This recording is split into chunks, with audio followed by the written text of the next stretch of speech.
Sensin men güneşim ayım, bakar mehirli malayım, baktıma yazılan sen yarım. Arzum konurdun başı, sana sevgim senden aşa, el kucağıma bağıtlı yaşa. Men güzelin seni sayla, gezdim baktım ken gözle, sevgim olup doğuşan gülzada.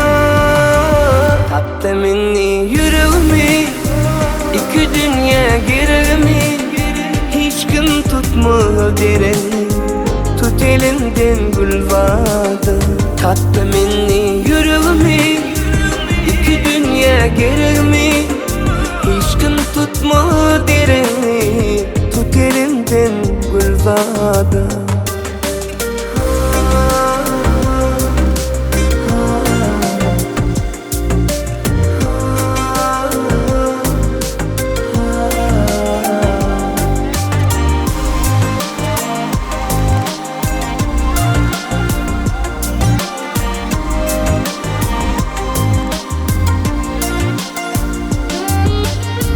Gülüngde gunçalar güller, uz bakıp canıma yar, gel daşlaşma yüreğimdir yar.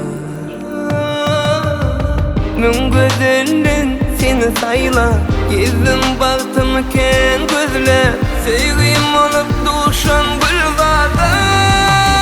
Taptı meni yüreğimi, iki dünya gereğimi, hiç kim tutmalı dereni, tut elimden gülzada.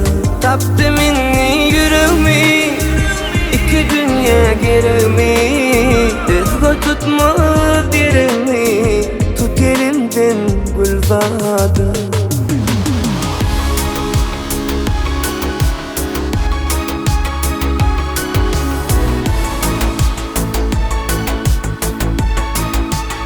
Taptı meni yüreğimi, iki dünya gereğimi, hiç kim tutmalı dereni, tut elimden gülzada. Taptı meni yüreğimi, iki dünya gereğimi, hiç kim tutmalı dereni,